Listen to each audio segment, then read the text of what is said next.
Pass, pipes and drums! By the center! Quick! March!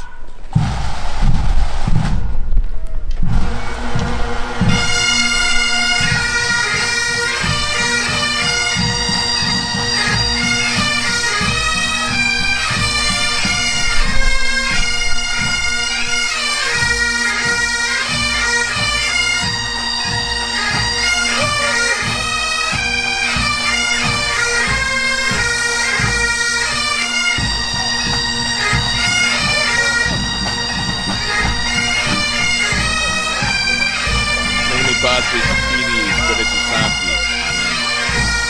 Ave Maria, gratia plena, Dominus tecum, benedicta tu mulieribus, et benedictus fructus ventris tui, Jesus. Sancta Maria, Mater Dei, ora pro nobis peccatoribus, nunc et in hora mortis nostrae. Amen. Saint Joseph, terror of demons. Pray for us. Nomine Patris et Filii, Spiritus Sancti. Amen. Brethren in Christ, laudetur Jesus Christus. Tim, In you know I secula. like bagpipes.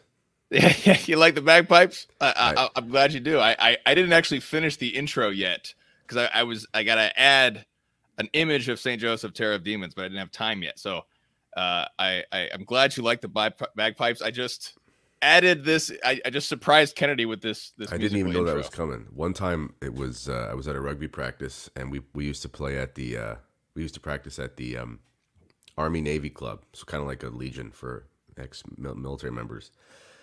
And one time the bagpipe police band, this was when we still had lockdown stuff, so they had to practice outside. So luckily for us, they practiced in the parking lot right beside our rugby practice. So we were actually practicing to bagpipes. Oh, that's it was like the fantastic. most perfect moment of my life. So thank you for that's bringing great. back such good memories. Yeah. Oh, fantastic. Yeah. You know, I'm gonna make my lighting more dark and sinister like yours. Well, I've you know, Start this off. Maybe I'm a little bit more. There we go. A little bit more sinister. You're like telling a ghost story. So here, I'll turn off my other one. Well, I've got a window right in front of me, and then as this, it's 5:05 in the morning right now.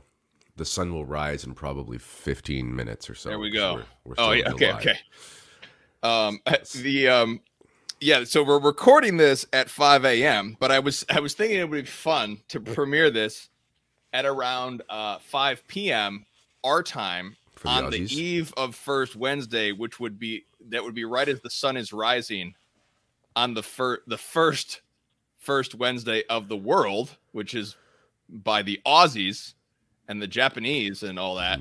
They're hitting the first. I think I'm assuming that I don't know if the Kiwi are the Kiwi in the same time zone as the Japanese. I don't know. Kiwis are. I've learned that Kiwis are New Zealanders. I didn't know this nickname, but we have Yes, they are. Nothing to do with the Oceanite. fruit. Nothing to do with the fruit. Yeah, it's not the fruit; it's the It's bird. the bird. Apparently, yeah. I'm really excited because we've got some. Here's trivia though. Which go ahead. which rugby team? So rugby league or rugby union, different codes. Which one is called the Kiwis and which one's called the All Blacks?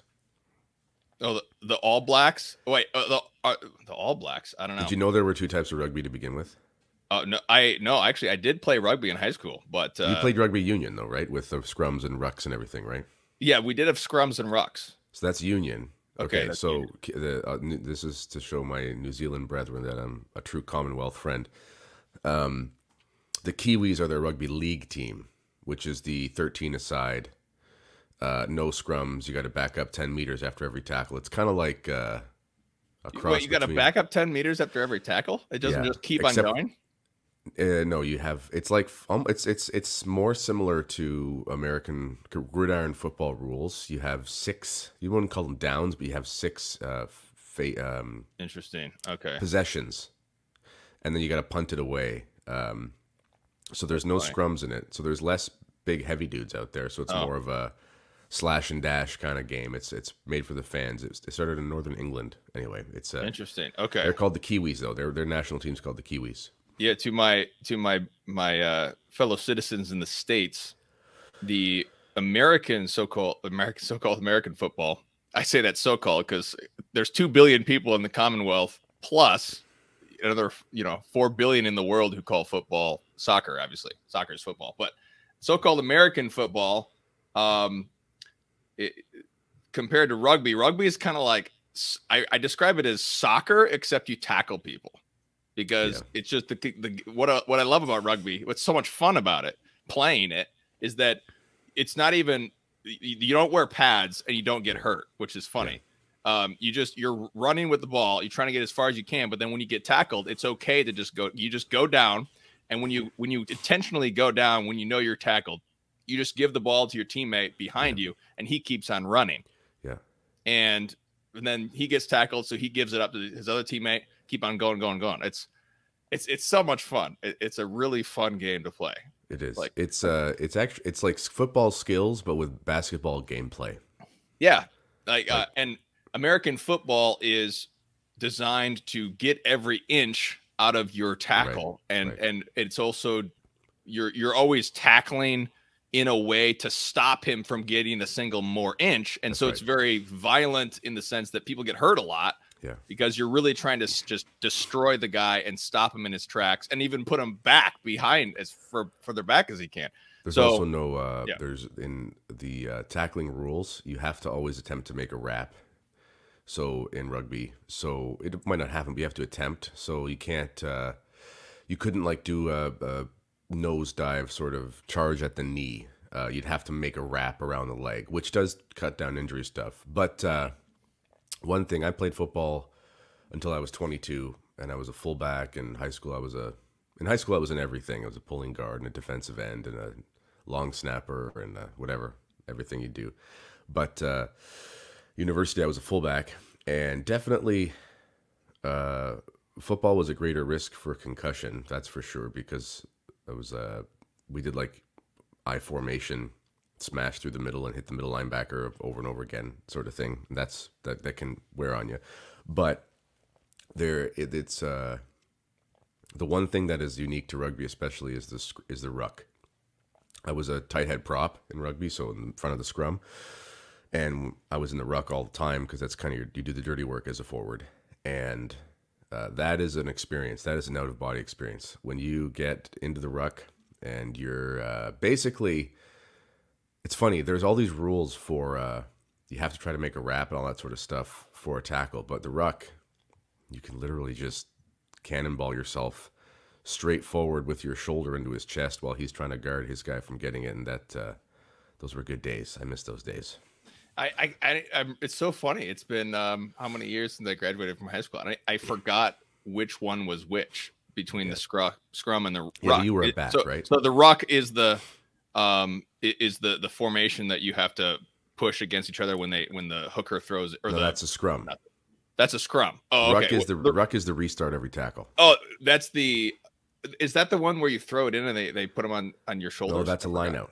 That's the line out. Okay, I forgot all the terms. I you played were a for back 2 though. years. You were a back though, right? I was actually a forward. Really? I'm smaller than you though. I'm like a middleweight. You're a heavyweight. So you don't remember? Or I'm a lightweight. No, but yeah, I forgot. I wasn't the 8-man. I was like second row is what I was. Oh, okay, yeah. You were a lock. Second row. Yeah. But I played for 1 year, and then the second year that was actually the only time I've ever like had I've never been in an actual fist fight, but the only time I almost got in a fist fight. I tried to punch a guy in my rugby practice because I was so pissed at the machismo of these dudes. So you thought you'd punch him. I tried to punch him, but I missed him. It was funny. He was like, he had his arms around my neck, and I threw a punch at him and missed. That was like the closest I've ever been to a fight. But then I quit the rugby team because I was just so I was just fed up with the other forwards were just, these stereotypical macho dudes who were just idiots and jerks, Yeah.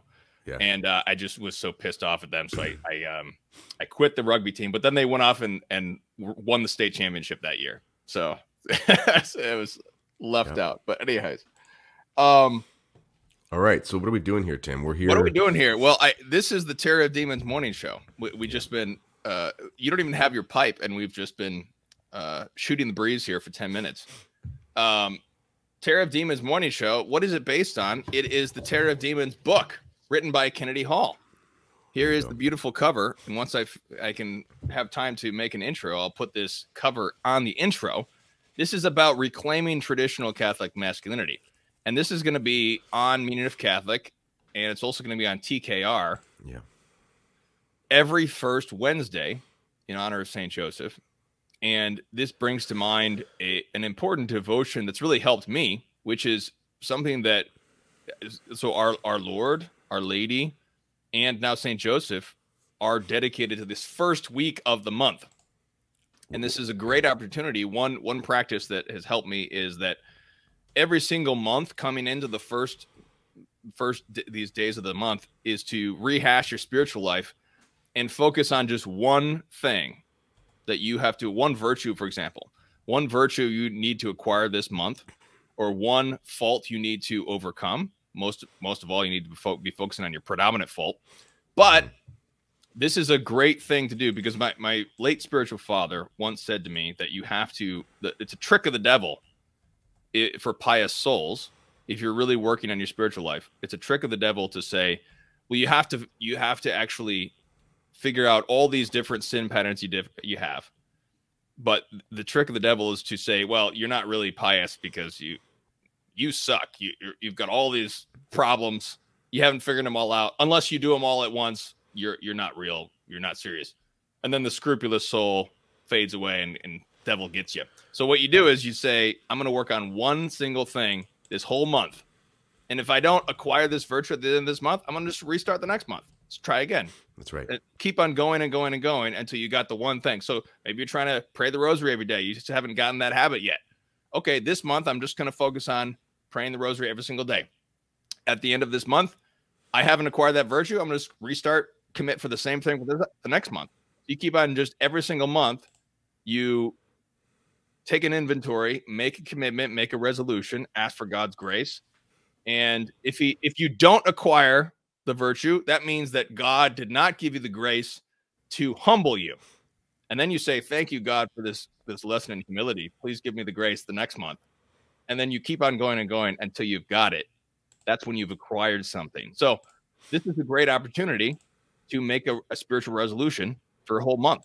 And this show is going to be every single first Saturday, or I'm sorry, Wednesday, dedicated to St. Joseph, talking about man stuff, all about man stuff, from practical to spiritual to whatever, based on the book by Kennedy Hall. And people can send in their questions. We do have, you can email us. So if you're watching this on my channel, you can click the link in the description for the website. There's a whole contact us thing there. You can find it pretty easy. You can email the website. My editor and team will email me the questions. I mean, a lot of people have my email, but I get a billion emails, so I kind of have them curate them. So I get some crazy ones. Sometimes they send me through the crazy ones just to make fun of me. There'll be someone being like, here are my visions about, this thing and that thing. And it's like 72 emails, and they'll just send them to me so that I like to make fun of me. But then they usually curate the actual useful emails to me that I'll do my best to respond to. But you can send your questions in there. You can also check out contact at the Meaning of Catholic website, which will be linked in the description as well. And I am on Twitter at Kennedy Hall. If you ever wanted to ask a question there, Tim's on there. Meaning of Catholic, Meaning of Cath, I think is the Twitter handle. But if you look at Meaning of Catholic, you'll find that. And then less likely that I'll respond in the comments on YouTube. Comments on YouTube are an interesting place. It's kind of the best and the worst of humanity all in one section. So if you ask a question in the comments on YouTube, it's less likely we'll get them on the show, because it's just impossible to keep up. Sometimes there's like 400 comments on a video or something. And I mean, how do you have the time to go through that all, if you're not a full-time professional YouTuber? So first thing I'll say, though, that we can do here is spiritual devotion number 1 for, this will be the month of August. I just put a link in the chat, Tim. It's actually a Wikipedia article. So it's funny. Wikipedia can sometimes be the worst, but I was looking up we say this prayer 90% of the time after the Rosary, and it was written by Pope Leo XIII. Well, Pope Pecci or Saint Pecci. Yeah. And it's the prayer to Saint Joseph after the Rosary. It used to be a commonplace devotion. It's in the Spiritual or Christian Warfare book, which was printed by Angelus Press, which is a wonderful book. It's also in the Rosary Warfare book, printed by Angelus Press. I recommend both of those books, amazing books. And you say it after the Rosary. So what we do as a family is we pray the Rosary. We say this. We actually started singing the Salve Regina a lot as a family, which is nice. Awesome. Yeah. And then we say the St. Michael prayer, and then we say the St. Joseph prayer. And then we do O Lord, Grant Us Priests, which is a devotion. You looked that up as well by Pope St. Pius X. And then we do intercessory prayers to saints. And then the Sacred Heart of Jesus, have mercy on us. And we're done. Anyway, point is, this is a prayer. If you want to have one practical thing this month to grow in your spiritual life, add this at the end of your rosary. If you say it 30 times, by the end of the month, you'll probably have it memorized. Perfect. Yeah, we can say that prayer at the end of this show. I had another St. Joseph prayer that, the one I do is smaller than that one and simpler, but I'm not very familiar with that one. So thank you for sharing. Okay.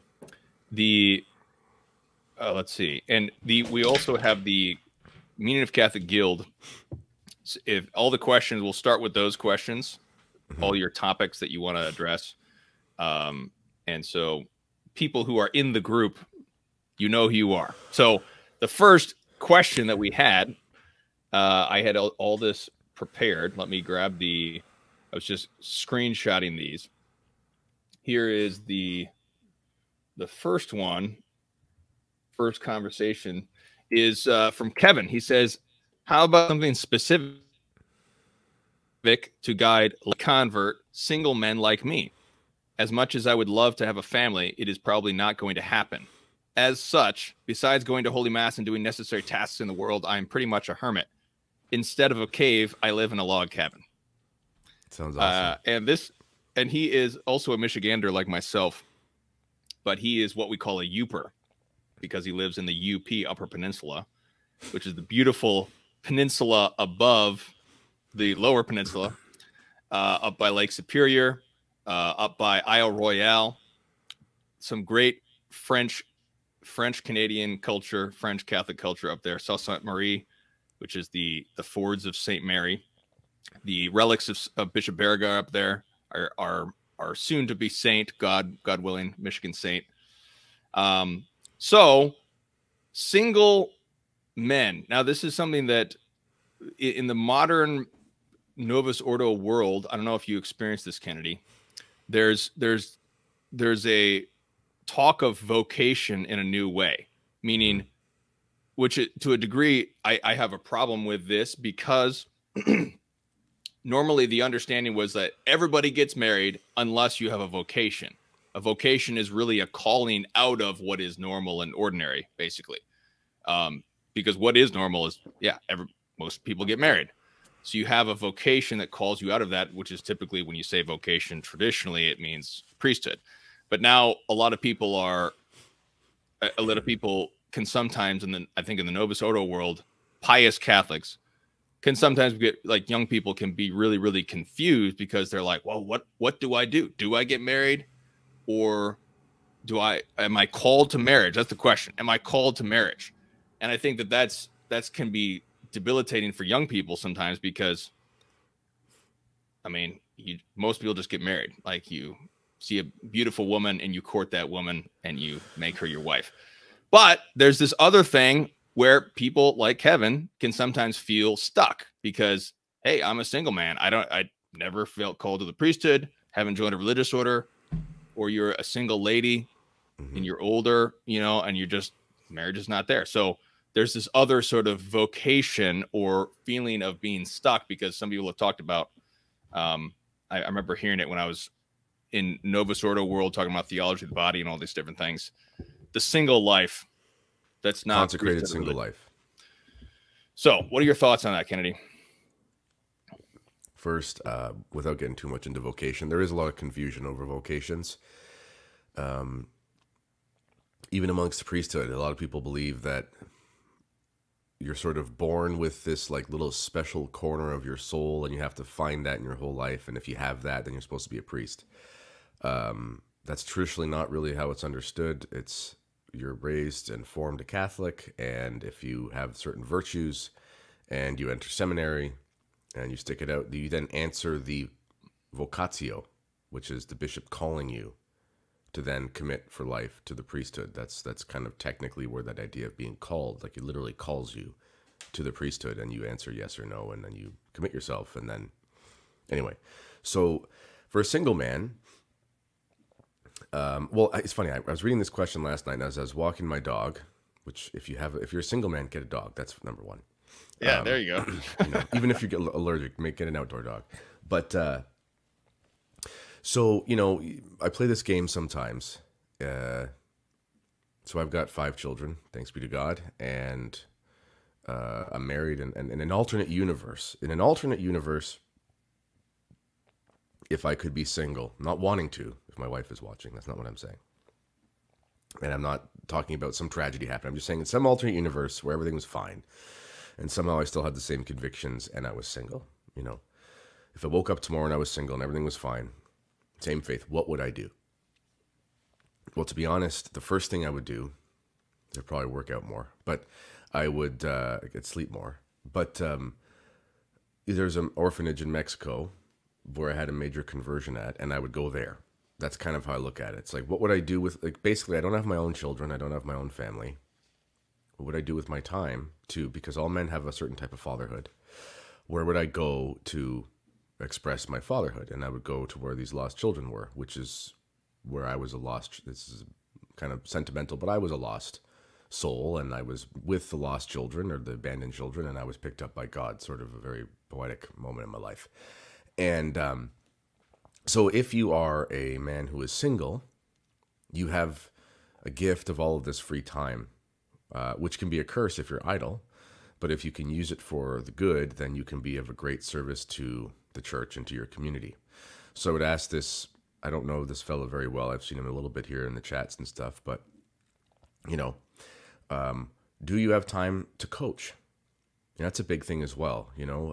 If you're, I don't care what sport or chess, whatever, if you have time to be choir, if you have time to be around young people, and as a single man and as a guy who doesn't have a family, you're actually in a position where you can kind of go into the more seedy environments and be there and not worry about causing scandal. Like for myself, I would never go to certain environments because I wouldn't want my kids to think it was okay for them to be in that environment, if that makes sense.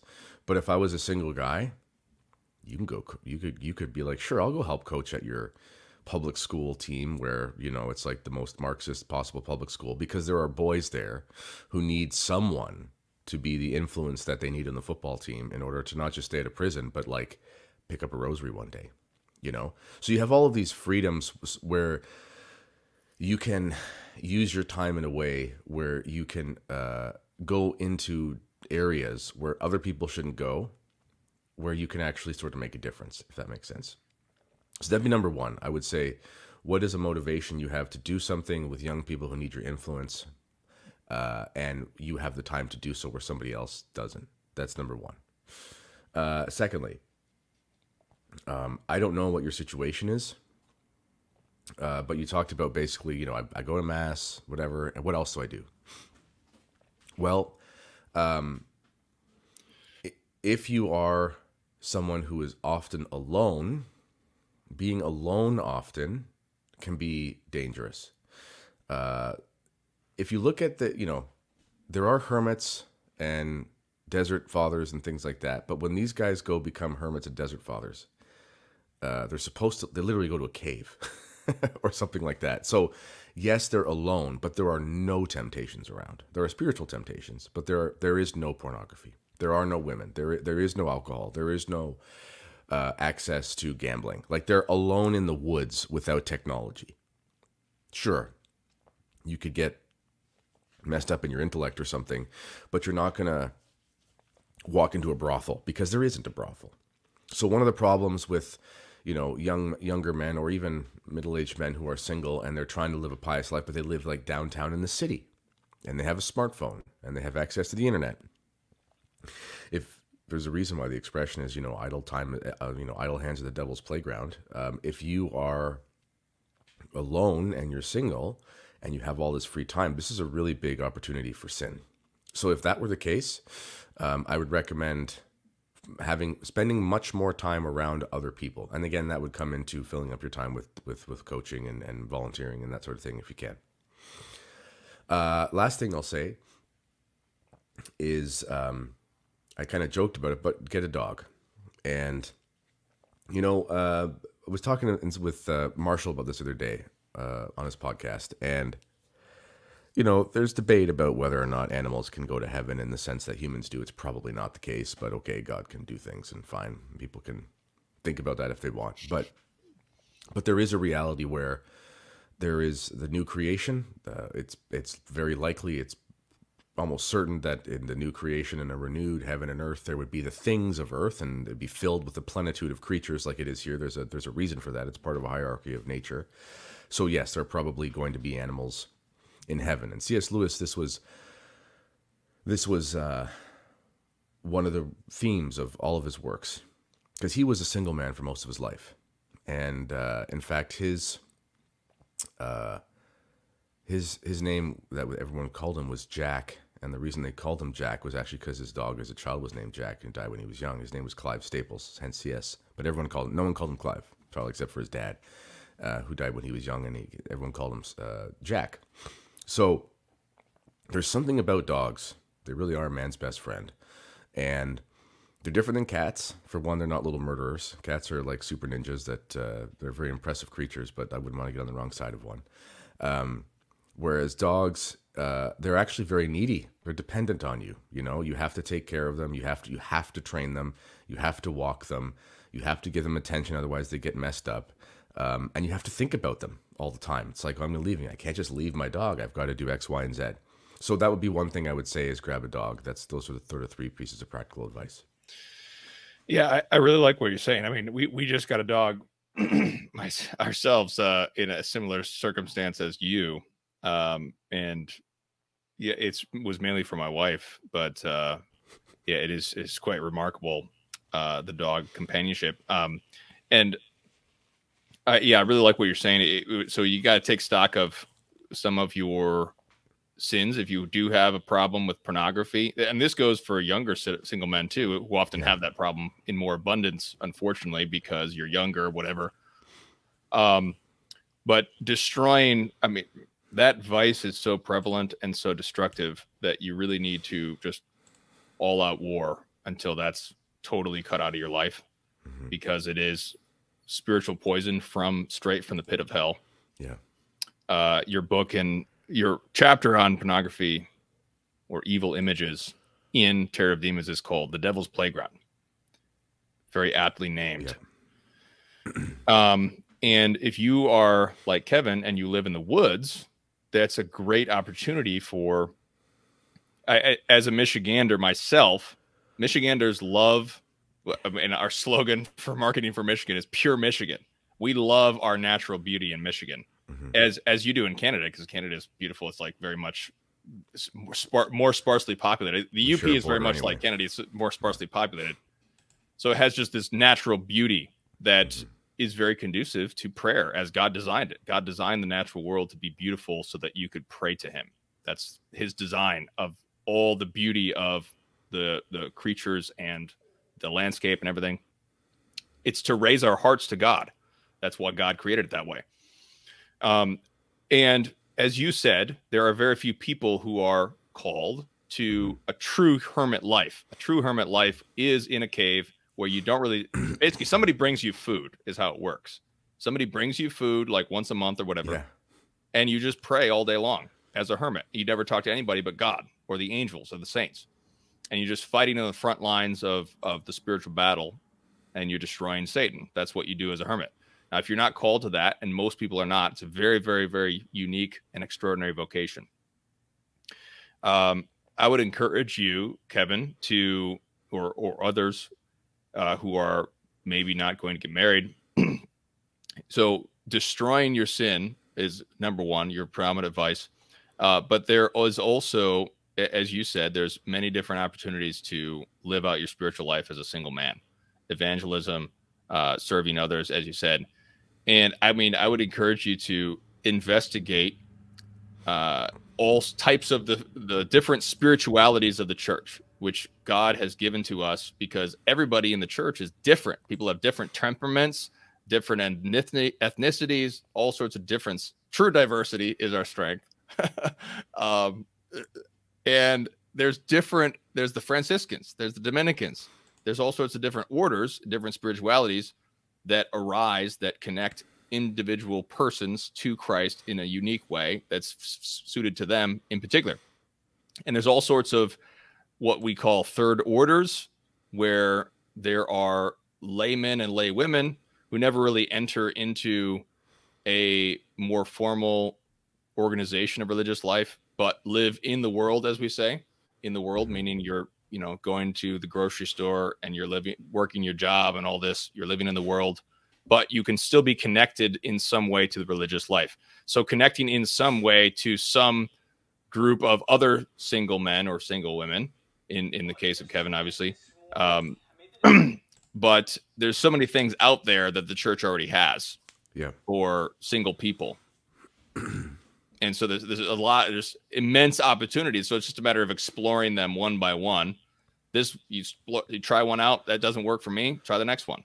There's so many different opportunities, and just finding your place in the church, in the body of Christ.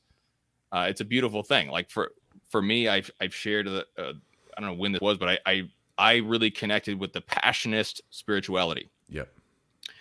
And I'm not actually a Passionist. I actually sent them a message to see if they had some kind of third order option. I never heard back, but I'm still just very attached to the Passionist spirituality. So it's very, very dear to me.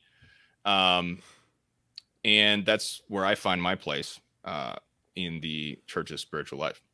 So, yeah, Passionists, are they the worst in America the way they are in Canada now? I've never even met a Passionist. I've never even seen a Passionist. So here, not sadly, many that around my area. Are they? I mean, all the orders are terrible now, unfortunately. It's having recognized an order. I heard that actually one of the only orders that's Novus Ordo, all the trad orders are growing as they hear, but they're being targeted by the Vatican. But as far as I know, I've heard of one Novus Ordo that's growing, and that's the Dominicans are still growing because they're still doing their job, or at least a lot of them. And enough of them are they're still there, doing their job. Sure. Yeah. They have the popular podcast is called Godsplaining. Some Dominicans doing just basic apologetic stuff and all that, and they also make the Magnificat for the English Mass. But anyhow, I wonder if I think some of the charismatic orders or charismatic persuasion orders, like I think the Franciscan TORs are probably growing, and the Companions of the Cross, they're a small. Oh yeah, order. I don't know if that's out of Canada, but I know Father Mark is in Canada. Yeah, they're from Ottawa. Okay. They're probably growing as well. Anyway, yeah, that's really good. The Passionists, though, sadly, they've become like the environmentalist order here in Canada. They have like the eco-friendly church they built. That's so funny because that's so related to the Passion of Christ. Meditating on the scourging. Let's go be eco-friendly. That's exactly what that's all about, isn't it? We're scourging Mother Earth. We need to take stock for that. I guess. Okay, so another question here, because we got a hard cap in an hour. Let's make sure we get through maybe 2 more of these. Sure. Yeah, I got it up here right now. Which one? Or I got one. I got just the next one that was in the chat. Spiritual warfare, how to be a good father, how to be a good husband. There's a million questions here.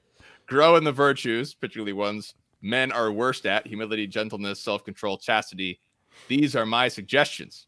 Okay, so the first thing you have to do is you have to buy Terror of Demons. I'm not saying that just because it's a grift, but I mean that's the topic of the entire book. It's all of those things. Yeah, it is all of those things. True. So that's how you do that. But okay, let's just take the first one, spiritual warfare. When I reverted, it's funny. So I had no formation growing up. I had nothing. I mean, I went to Catholic schools with modern day Passionist theology. Like it was. I didn't even know anything. I knew nothing. I actually think back to what I knew, and I'm like, what did I know? I knew nothing. It was crazy. Barely barely went to mass. You know, we didn't even go to mass on Easter and Christmas as a family. I was, you know, I did believe in God for sure. I talk about this in my book too. I did believe in God and had some moments, because when you're young and innocent, you know, you believe. It's not your fault that you're not formed. You're just kind of an innocent soul. And I did. I took solace in the identity of being Catholic. And my Catholic high school was called the Crusaders, and our football team, we were like state champs, you know, the equivalent, a couple times, and we prayed before a game, and I really, really enjoyed. You know, it's funny, when I was in grade 11, it's crazy how politically incorrect things were compared to now. Even though I was at a school that, I'm sure if I looked back now, had a lot of liberal things going on, I still had the intuition to write an essay in my ancient history course about how the Crusaders were awesome and actually beat the Turks and stuff. And it was a pro-Crusader article, because I'm like, we are the Crusaders. Of course the Crusaders are awesome. Look at us. We just won state. So obviously they're the same. But anyway, when I reverted, like for real, made that conscious decision, as an adult, to adopt, like, to believe the Apostles' Creed and be a conservatively minded Catholic. I was married. We were expecting our first child, who is now almost 7 years old. So this is almost 7.5 years ago. And it's funny, I got back from Mexico. I had this devotion to Our Lady, burgeoning devotion to the Rosary. And the strangest thing, eventually when my son was born, a few months later, my son would be sleeping, my wife would be sleeping, and I would just go to the living room and I would sit down and pray the Rosary. And then I don't know what impelled me to do this, but I remember sitting there and in my mind's eye going to war with Satan. That sounds so imprudent and so dumb if I think about like advice to give, but it was the most natural thing on earth. It was like, I know there are demons here. I know I'm the man of the house. I know that I invited these demons here by my sins and my way I used to live. So now it's time to kick them out. I didn't go around and like binding them. I didn't do any. It wasn't like a put on thing. It wasn't like an exorcism thing. It was nothing like that. I wasn't trying to be a priest. It was just very natural. It was like, there are demonic things in my life and in my house. Now I have to pray the Rosary really hard, and I have to deal with those things in meditation. And that's just what I did. No idea what I was doing. It worked out. And I remember, to be honest, I believe I saw an angel once. I believe I saw my guardian angel, I think. In one moment, it was pretty intense. But never happened since. It was a very tumultuous period of my life, because it was like spring cleaning. And it was a very heavy period. So the spiritual warfare side, I realized in my marriage and in my life,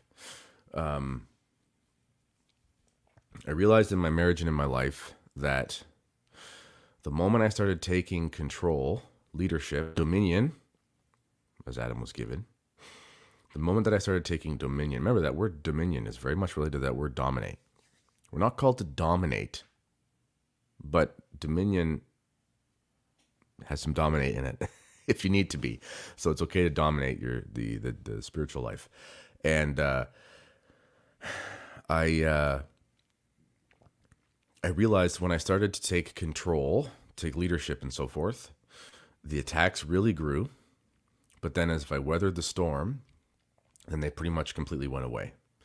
And the order in my marriage and in my religious life, my spiritual life, completely changed, and then became not effortless. There's obviously always problems, temptations and so forth.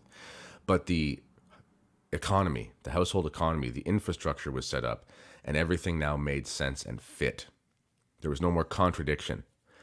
So many men, I like how this fella put spiritual warfare before how to be a good father. So many men. Yeah, I love it. Yeah. So many men who are Christian men, they're like, want to be a better father, they want to whatever, but they don't take the bull by the horns in the most primordial aspect of their life, which is going to be their spiritual life. They don't take the bull by the horns in the most dangerous place, which can be, Christ tells us that we have to fear more the death of the soul than the body.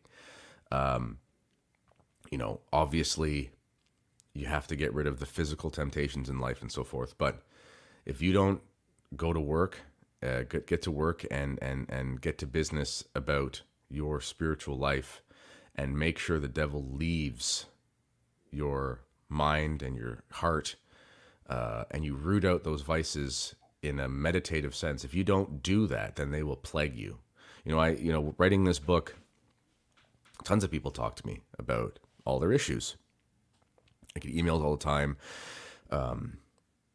People come and talk to me after mass and so forth and ask me questions, and they've got this vice or that vice. And, usually when someone is still attached to a particular vice, and we've all got bad habits. When I say vice, I mean things that make you commit mortal sin. I'm not talking about like, I bite my nails, or, you know, I like an extra piece of cheesecake or whatever, that sort of thing. I'm talking about like, you drink too much, or you gamble too much, or, you have a pornography addiction. Like, I mean, real vices that will damn your soul. Okay. There's always this almost irrational attachment, and there's a pull. There's a pull that brings the person there. It's like, why are, I'm still having trouble with the solitary vice, which is the Catholic way of talking about what people do when they watch evil images. Okay. I'm still attached. It's like, when does this happen? Well, it happens usually when, I'm not talking about any particular person here, by the way. If anyone's watching this, I've been told this 1,000 times, so I'm just amalgamating my sort of experiences here with what people are saying to me. It's like, well, it happens usually, Saturday afternoon for some reason, or it happens, usually it happens, when the kids are down or something, whatever. Sometime when you're idle or you're bored. Yeah. I've heard that sometimes. Yeah. But there's a particular time and place where they have this flood almost of like endorphins. I mean, it is a real addiction in the sense. I mean, they have this flood of dopamine and it takes over their body and whatever. Okay. I'm not denying that there are physical things. But I'm going to say that moment is a invitation to kick the devil out of your house. So practically speaking, sure, get up and move, go for a walk, do something else when those times comes.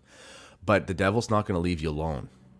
So let's just say the desire to commit a certain sin, a bottle of whiskey is calling you or something like that. First of all, throw the bottle out. But there's something that's you're feeling called to a particular vice.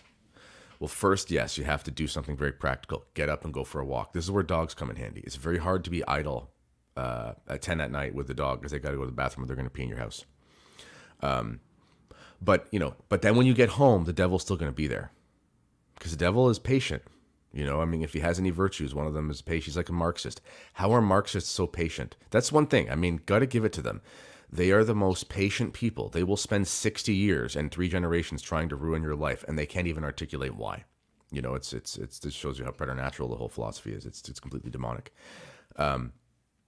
So when you get home, eventually you're going to have to pick up your sword, and eventually you're going to have to go into the deep recesses of your heart and soul, and you're going to have to intentionally call on the St. Michael, call on the Virgin Mary, St. Joseph, and you're going to have to, I'm not talking about exorcisms. Again, I'm not talking about blurring the lines, but I'm saying you have your own soul, you have your own heart and will, and nobody can go in there except for you.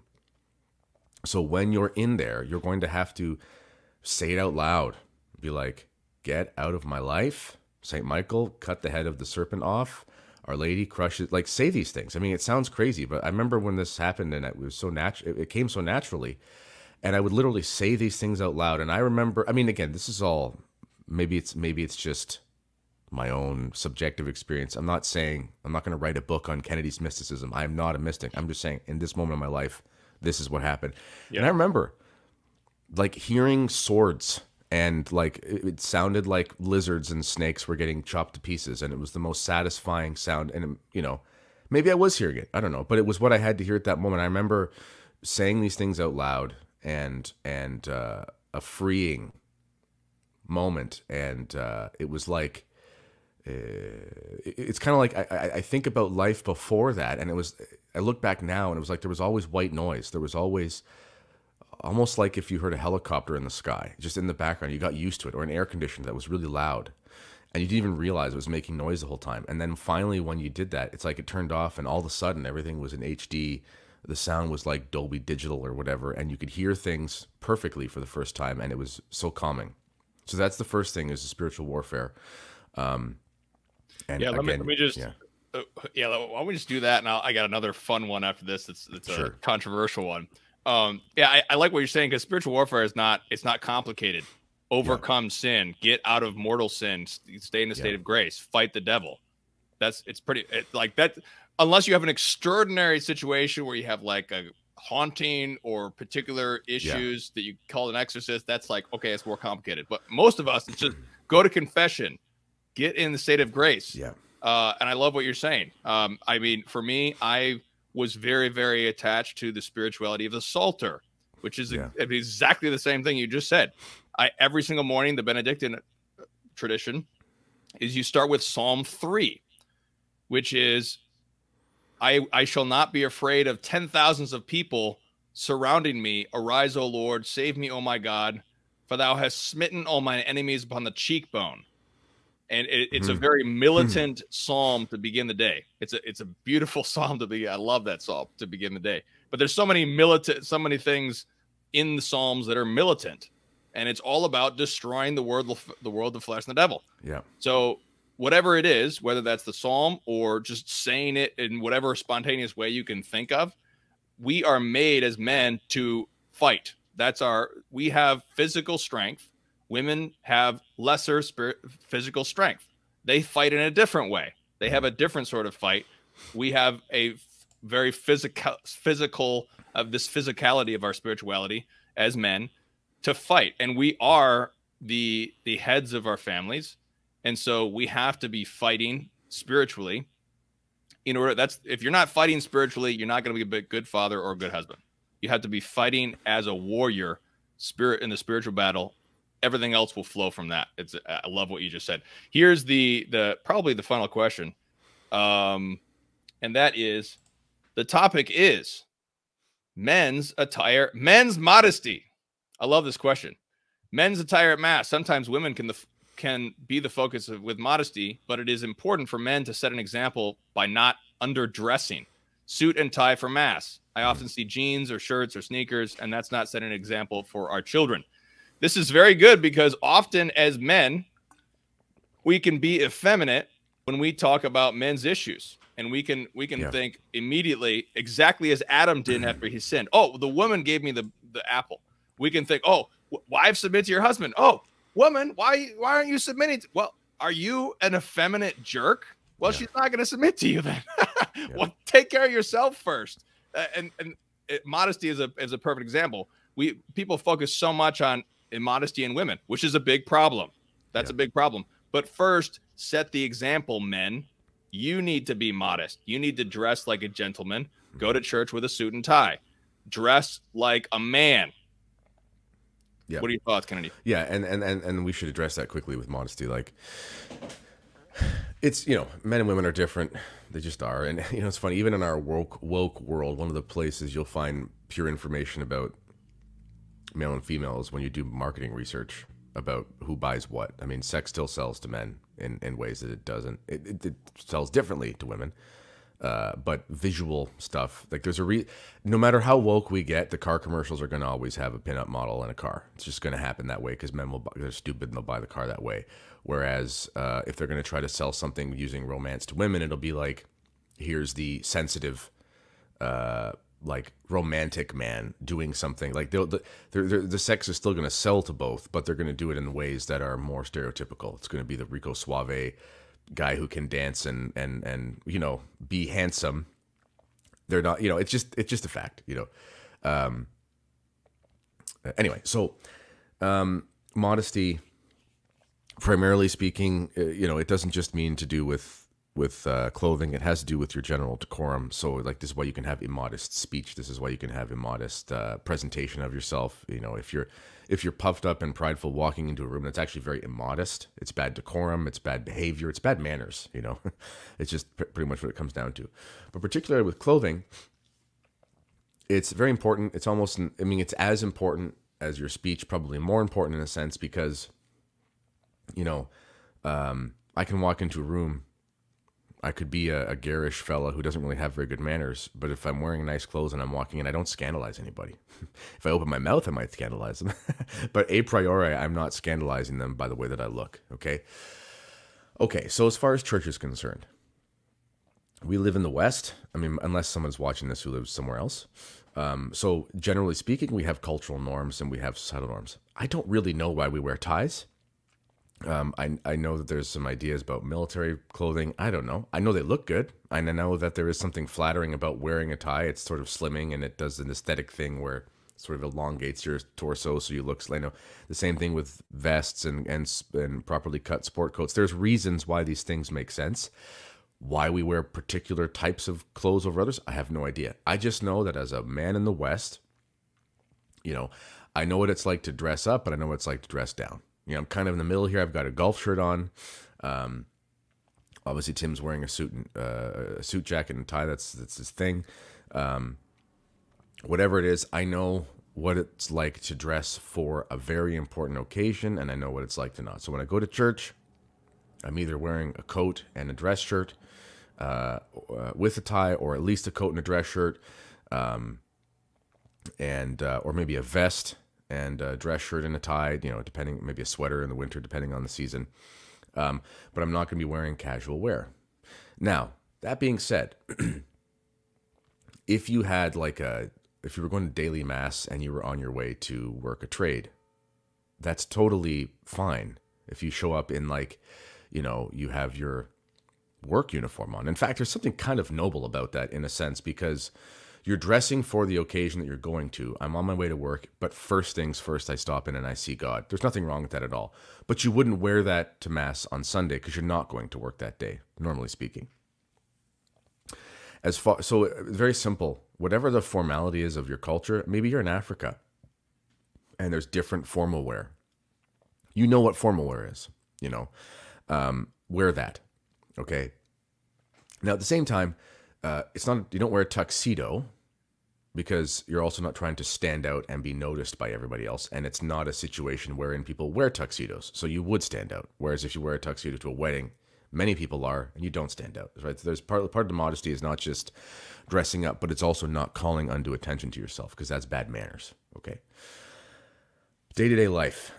So this is, I think it's pretty easy for people to understand how to dress nice for church, but then day-to-day life. So this is a bit cultural. Some traditionalists will write a whole Twitter dissertation about why you should never wear shorts.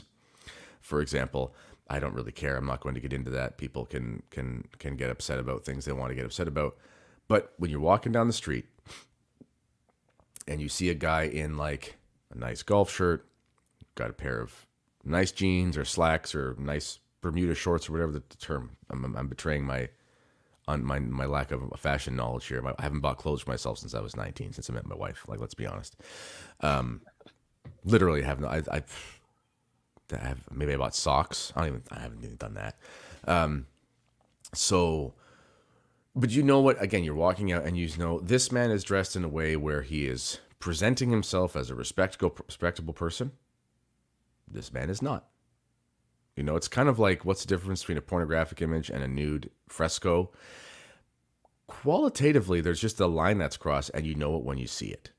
Okay? So this is why it's not just about covering up. A guy could be walking down the street in pajama pants and a sweater, and he looks like a total slob. But technically, he's covered up more than the guy wearing, you know, a nice pair of shorts and a nice golf shirt tucked in with clean running shoes, walking his dog. It's like, that guy looks like he has his stuff together. I mean, you could even iron a t-shirt. You know, it's funny. My dad used to iron his t-shirts. And to be honest, when he ironed a t-shirt, it actually looked like 1,000% better than a guy who was wearing a wrinkled button-up flannel shirt. Yeah. So, you know, there can't be a hard and fast every time is this. Because, for example, when trads will get all upset about shorts, it's like, that's partly cultural. I mean, you could wear kilts, okay? Right. And they're short. They literally just go to your knee. It's not about showing the shin or the calf.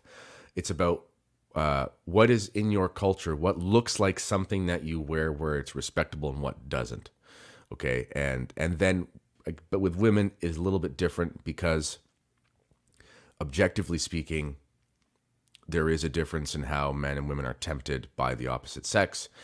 And we are all called to charity and to help each other get to heaven. So if there is a way where we could dress in a certain way to be less provocative, because the term, actually, you know who had the best video on this that I've seen to present traditional views, but in a way that's palatable to everybody, is my fellow bearded Canadian, Brian Holdsworth. He has a YouTube channel. And he has one, I think it's called Don't Look or something like that. You look it up, it's dressing provocative, don't look, something like that, Brian Holdsworth. And he made the most astonishing, good for him, the way he said it. And he said something like, you know, the idea of provocative is literally to provoke.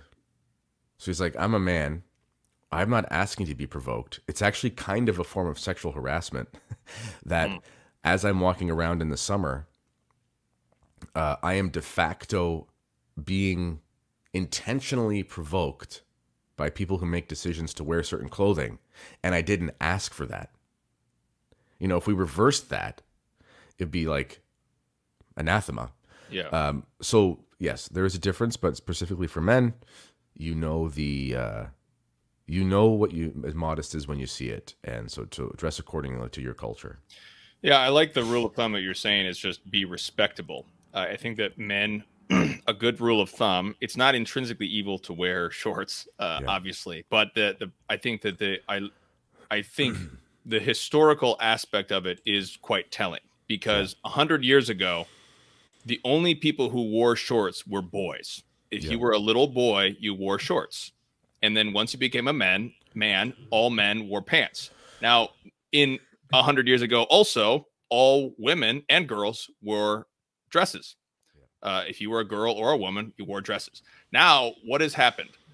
All the men turned to boys' clothes, traditional boy clothes, and all the women turned to men's clothes.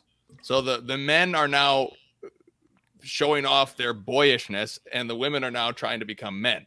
And that's the symbol of these things symbolically. Now, as you said, however, you can still dress. It's not intrinsically evil to wear shorts, obviously. But like you said, the kilt, it's a great example.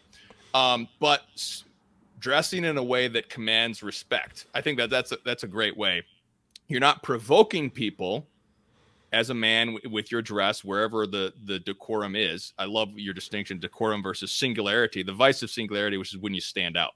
You can stand out in a tuxedo, or you can stand out in slovenly, drab, nasty dress. Both of them are wrong. You don't want to stand out. You want to blend in with the decorum of the moment, whether that's you're grilling out with your buddies, and that might be a great place to wear shorts, or you're going to church. It's going to be different. But in every case, you're not wearing nasty clothing that's dirty and ripped, or not well kept, or you're shaven. You're shaving yourself. I'm whiskers right now because I'm trying to take care of this mustache. But you take care of yourself. You look good. Looking good is very masculine. You have to, but looking good in a way that just commands respect. Doesn't provoke anybody, but it says, I'm a man and I'm going to act like a man, and so I'm going to look like a man. Yep, that's it. And then again, it is, you're going to have to make that decision about what's appropriate for where you are, because the last thing you want people to think you're doing is putting on airs. It's like, I'm so respectable that I have to be above you. Yeah. That doesn't mean don't dress nice just because everyone's a slob. Maybe stop hanging out with slobs. But there is an aspect of what's appropriate in the moment. And I think that that's important to remember. That's great. Cool. Well, let's pray our grab that Wikipedia article. I'm going to... St. Joseph. I lost my St. Joseph icon. He's gone. Hold on a second. So I've got the Saint Joseph, patron of the Universal Church. I really like this one, this image. Another great invocation from the Litany of Saint Joseph. I really like the Father Calloway commissioned icon of Saint Joseph, Terror of Demons, where he's holding the Christ child, and then that's nice. He's stepping on the dragon. That's pretty great. But here's what I had prepared. Is the patron of the Universal Church icon. I think this is an altar piece, as you can see with the candles. But Saint Joseph is blessing Saint Peter's Basilica with his hand of protection, holding the Christ child with Our Lady, and it says "Ite ad Joseph," go to Joseph. So let's pray I'll just do the first paragraph, to thee, O Joseph, and sure. You can do the second one. Sure. Cool. Name of the Father, and Son, and Holy Spirit. Amen. To thee, O blessed Joseph, we have recourse in our affliction, and having implored the help of thy thrice holy spouse, we now, with hearts filled with confidence, earnestly beg thee also to take us under thy protection. By that charity wherewith thou wert united to the Immaculate Virgin, Mother of God, and by that fatherly love with which thou didst cherish the child Jesus, we beseech thee and we humbly pray that thou wilt look down with gracious eye upon that inheritance which Jesus Christ purchased by his blood, and wilt succor us in our need by thy power and strength. Defend the most watchful guardian of the Holy Family, the chosen offspring of Jesus Christ. Keep from us the most loving Father, all blight of error and corruption. Aid us from on high, most valiant defender in this conflict with the powers of darkness. And even as of old thou didst rescue the child Jesus from the peril of his life, so now defend God's holy church from the snares of the enemy and from all adversity. Shield us ever under thy patronage, that following thy example and strengthened by thy help, we may live a holy life, die a happy death, and attain everlasting bliss in heaven. Amen. Saint Joseph, terror of demons. Pray for us. In the name of the Father, Son, Holy Spirit. Amen. Jesus is King.